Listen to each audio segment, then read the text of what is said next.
आध्यात्मिक मार्ग में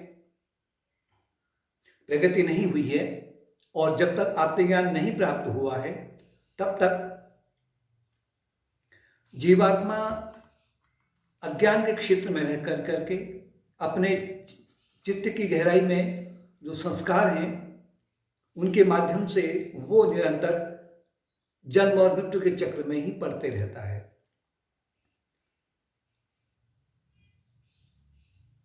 चित्त की गहराई में जो संस्कार बने बैठे हैं वही उसको अनंत जन्मों से तो जन्म मृत्यु के चक्र में गिरा रहे हैं और भविष्य में भी निरंतर उसी तरीके से उसको गिराते रहेंगे। किंतु प्रत्येक जीवन में जन्म के बाद में अहंकार का जो पैटर्न है बदल जाता है। पिछले जन्म का जो अहंकार है, जैसे अगर कर्म बदल गए तो अहंकार का पैटर्न भी बदल जाएगा।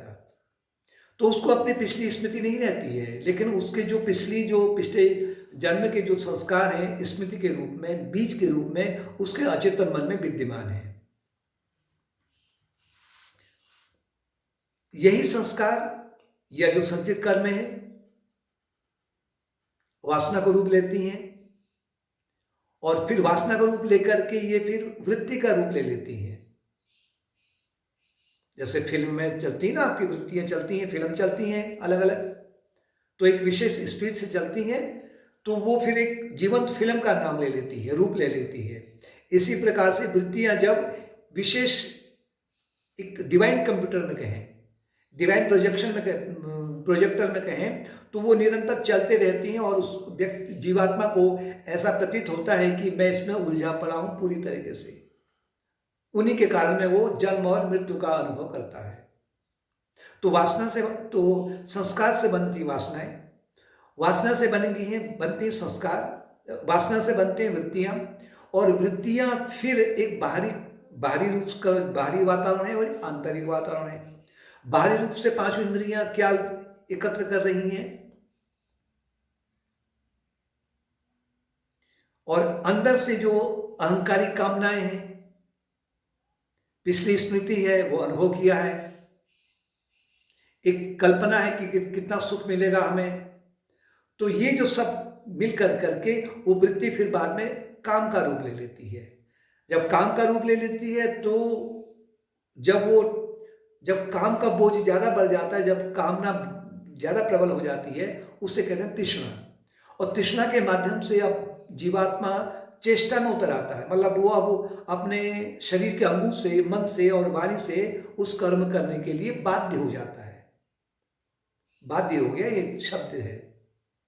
और बाध्य होने के बाद में उसको फिर उसका सुख दुख का अनुभव भी होगा, जिसे भोग कहते हैं। यानी कि वृक्ष में फल लग गए हैं तो उसको फल को उसको चखना पड़ेगा, क्योंकि वो अपने आप को शरीर मान बैठा हुआ है, अशुद्ध अहंकार है, तो मैं करता हूं तो उसको भोगता भी बनेगा। तो उनका जो कर्मों का फल है, जब उसका भोग होगा तो भोगते ही फिर उसका जो अनुभव है, उस भोग के संस्कार फिर उसके अचेतन की गहराई में चले गए हैं।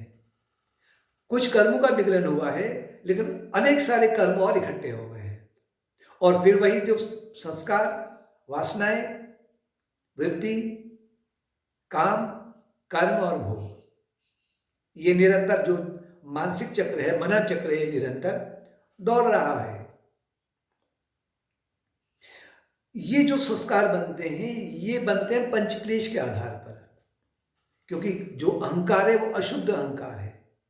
अशुद्ध अहंकार बनता है, अशुद्ध अहंकार को कहते हैं अस्मिता क्लेश। तो जो भी कर्म वो अपने हृदय की गहराई में, जब तक उसके जीवन का लक्ष्य मोक्ष पाना नहीं है, जिज्ञासा जब तक नहीं जगी है, जब तक जिज्ञासा का दीपक नहीं जलाया है, तब तक वो अपने चित्त में पंचक्लेश, अविद्या, अस्मिता, राग, द्वेष और अभिनिवेश, इनके आधार पर वो अपने चित्त की गहराई में संस्कार को एकत्र करते रहता है। डिवाइन कंप्यूटर है, ऑटोमेटिक सिस्टम है। ये नहीं कि आप नहीं कह सकते हो कि हम तो इकट्ठे ही कहाँ कर रहे हैं, नहीं। जब भी आपको अनुभव हुआ है किसी भी स्थिति में, शरीर से, मन से, वाणी से जो कर्म किए हैं, जब अनुभव हर जगह होगा, बिना अनुभव के हो नहीं सकता है।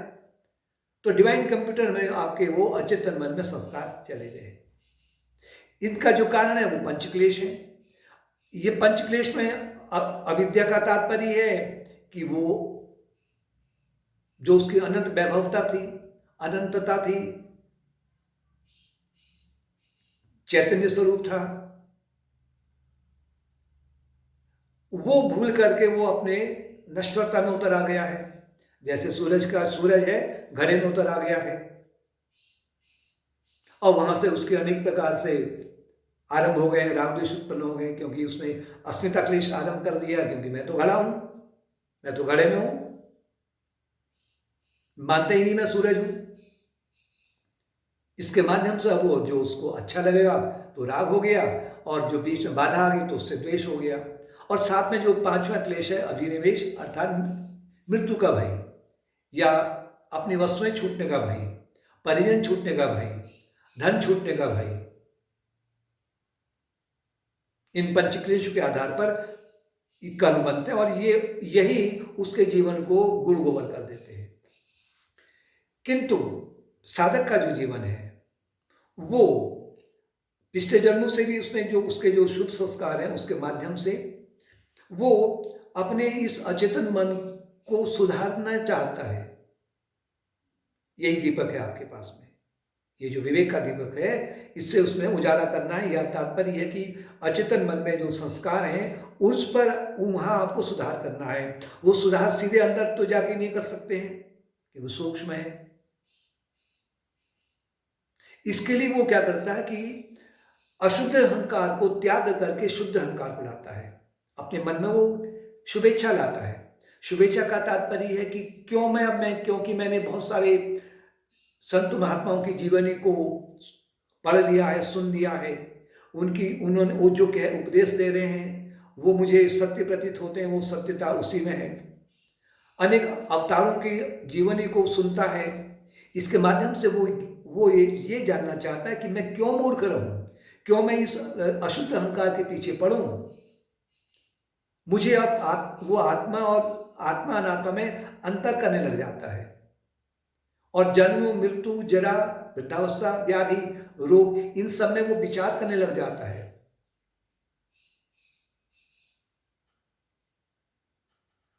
अनेक प्रकार की जो स्थितियां आती हैं, पशु पक्षियों में कितने दुख हो रहे हैं उस पर भी विचार करता है कि ये मेरे माध्यम से ही ये सब दुखी हो रहे हैं, मतलब कि मैं भी इसी योनि में अनेक प्रकार के दुख को भोग चुका हूं। सुख भी लिए हैं, दुख भी लिए हैं, लेकिन वो सुख भी मेरे लिए एक प्रकार से दुख के कारण है। अतः मुझे अब इस प्रकार से ये जो अशुद्ध अहंकार है, अशुद्ध अहंकार के माध्यम से जो पंचक्लेश के माध्यम से जो कर्म बनते हैं, मुझे वो नहीं करने हैं। शुभेच्छा हो गई।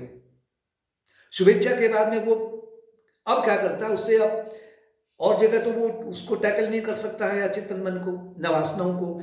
वृत्ति के आधार पर, क्योंकि इसको जो सबसे जो बड़ा माध्यम है वृत्ति के स्तर पर इसको टैकल कर सकते हैं, मतलब यहाँ उसको वहां पर सुधार करना है। वो एक दृष्टा भाव से, साक्षी भाव से वो कहता कि मैं शरीर तो नहीं हूं, जो कुछ हो रहा है कुछ मेरे सामने हो रहा है। मेरे सामने का तात्पर्य कि मैं इनसे परे हूं, असंग हूं।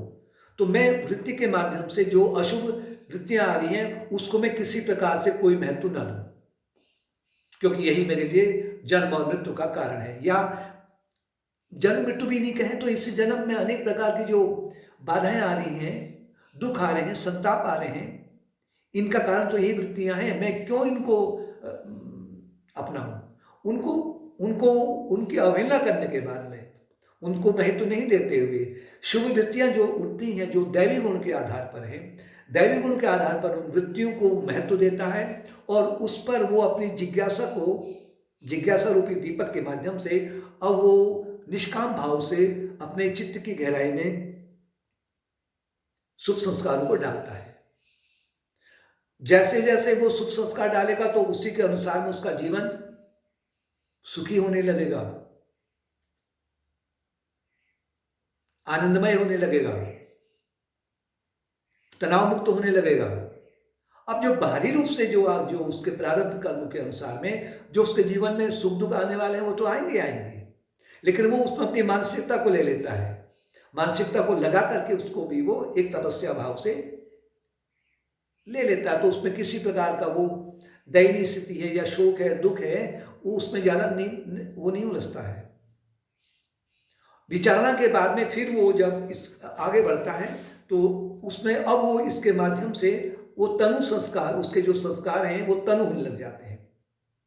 जो अहंकारिक जो अशुद्ध अहंकार के माध्यम से जो संस्कार बने थे वो अब तनु होने लग जाते हैं। तात्पर्य है कि जो शुभ संस्कार अधिक होंगे तो जो अशुभ संस्कार हैं उसमें से बहुत तो संस्कार आपके क्षीण हो जाएंगे, किसी की क्षमता कम हो जाएगी और कोई ढक दिए जाएंगे। शुभ संस्कार आगे अपना रास्ता बना लेंगे ऊपर आने के लिए,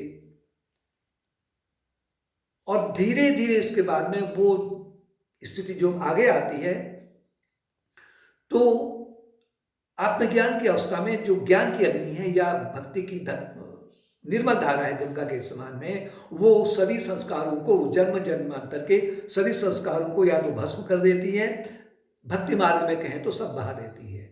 बहा देती है तो वो मन से मुक्त हो गया, मतलब संस्कार से मुक्त हो गया तो मन से मुक्त हो गया, मन से मुक्त हो गया तो मन ही उसका चैतन्य स्वरूप है। जो बाधा थी बीच में वो हट गई है। दग्ध बीज होने के बाद में उन बीजों को दोबारा से बो नहीं सकते हैं, यानी कि अगले जन्म की तैयारी बंद हो गई है। इसी जन्म में वो मुक्त हो गया है। हाँ, जब तक वो बीज हैं, जब तक प्रारब्ध कर्म हैं, तब तक योगी भी उसी तरीके से अन्य लोगों के समान में व्यवहार में रखते हुए उन कर्म को अनासक्त भाव से भोगता है, मतलब उनको उनके हिसाब से वो व्यवहार करता है। तो जो पूरा का जो पूजा जो प्रक्रिया है वो केवल मन के द्वारा है। मन भी अकेला नहीं है, मन को कहते हैं फोरफोल्ड माइंड, मनस चतुष्टय। मनस हो गया, बुद्धि, चित्त और अहंकार।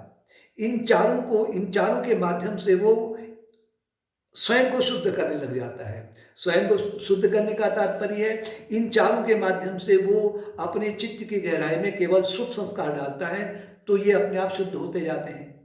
चित्त शुद्ध हो गया तो ये अपने आप शुद्ध होंगे। चित्त शुद्ध हो गया तो जो मलिन अहंकार है वो शुद्ध अहंकार बन जाएगा। शुद्ध अहंकार होगा तो बुद्धि शुद्ध हो जाएगी। बुद्धि शुद्ध होगी तो इंद्रियां भी शुद्ध हो जाएंगी और उसका जो जीवन है फिर आनंद से भरने लग जाता है। इसके लिए उसको एक मार्ग और पकड़ता है, साधन चतुष्टय पकड़ता है। विवेक, वैराग्य, षट संपत्ति और मुमुक्षुत्व। विवेक का तात्पर्य है कि जैसे कि विचारना कि शरीर क्या है, मन क्या है, बुद्धि क्या है, या आत्मा क्या है, अनात्मा क्या है, जड़ क्या है, चेतन क्या है, शुभ क्या है, अशुभ क्या है। कर्मों में एक जो कर्म सिद्धांत है उसमें गहरी दृष्टि डालता है विवेक के माध्यम से। और जब विवेक उत्पन्न होता है कि मैं तो शरीर ही नहीं हूं, और जब तक मैंने अशुद्ध अहंकार के काल में शरीर माना था तब तक मुझे दुखों का अंबार लग रहा है मेरे सामने। तो मैं शरीर अगर नहीं हूं तो मैं इनसे अलग हूं, मैं पंचकोशीय अतीत हूं, मैं 3 शरीर से अतीत हूं। तो उनको जो शरीर जो अब जो अशुद्ध अहंकार कह रहा है कि मुझे भौतिक जगत में संसार में रह करके सकाम कर्मों में डूब करके मुझे अब कर्म करने, इनमें वो कोई रुचि नहीं रखता है। जो सहज उसके सामने आते हैं कर्म, उन्हें वो ईश्वर की सेवा के माध्यम से शरणागत होकर के उन्हें करता है, और बाकी उसको राग और द्वेष में रुचि कम होने लग जाती है। तो वैराग्य उत्पन्न हो गया है। वैराग्य भी जल्दी नहीं उत्पन्न होगा, क्योंकि पहले आरंभ का जो वैराग्य है वो कभी पल भर का, कभी 2 दिन का, कभी 10 दिन का। धीरे धीरे वो अपने इस वैराग्य को और प्रबल करता है। तीसरा षट संपत्ति है। शम का तात्पर्य हो गया, षट संपत्ति में 6 संपत्ति आती हैं, ये उसकी महान संपत्ति है। सम, दम, तितिक्षा, उपरति, श्रद्धा और समाधान। शम का तात्पर्य है कि अपने मन को समभाव में रखना। वैराग्य है तो मन अपने आप समभाव में आएगा। वैराग्य तो अपने आप ही जो इंद्रियां हैं नियंत्रण में हो जाएगी। दम है।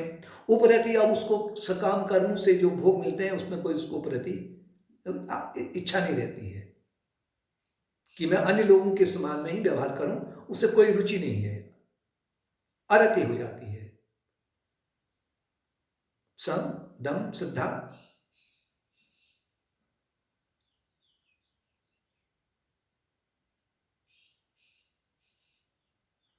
उपरति, और समाधान का तात्पर्य कि वो अब धीरे धीरे जब समय बढ़ता है तो उसका मन धीरे धीरे शांत हो जाता है। और जो चौथा जो गुण है वो है मुमुक्षुत्व का। मुमुक्षुत्व का तात्पर्य है कि मुझे मोक्ष पाना ही है, क्योंकि जीवन का लक्ष्य एक ही है। पाने का तात्पर्य कि कहीं से उसको पकड़ के लाया जाए नहीं, मुझे अनावरण करना है। मुझे अशुद्ध अहंकार को नहीं पकड़ते हुए शुद्ध अहंकार को लाते हुए मुझे जो बादल हैं आत्मन के आगे, जो मेरा जो स्वरूप है उसके आगे जो घने बादल हैं, उन बादलों में मुझे ज्ञान का प्रकाश डालना है। ज्ञान का प्रकाश डालेगा तो बादल धीरे धीरे तनु होंगे, और जब तनु हो जाएंगे तो बादल, बीच में से जो बादल पहले बाधा डाल रहे थे वो बाधा समाप्त हो जाती है। ये योगी के लक्षण है। मतलब इस तरह से जो वास्तविक और सफल जीवन है, उद्देश्यपूर्ण जीवन है, उसके लिए व्यक्ति को केवल उसका मन ही सहायता कर सकता है, क्योंकि मन एव मनुष्याणाम कारणम बंध मोक्ष। गीता में कह रहे हैं भगवान कृष्ण की मन ही बंधन का कारण है और मन ही मोक्ष का कारण है। मन का तात्पर्य अभी हम अहंकार को बोलते हैं कभी, क्योंकि ये आपस में सब पर्यायवाची हैं। अशुद्ध मन है तो वो बंधन का कारण है, जिससे कि पंचक्लेश के माध्यम से कर्म बनते हैं। शुद्ध मन है या शुद्ध संस्कार है, शुद्ध अहंकार है, उसके माध्यम से दैवी गुण के संस्कार बनते हैं। दैवी गुण के संस्कार आपके लिए लाभकारी हैं, और यही मन के माध्यम से अपनी आध्यात्मिक यात्रा को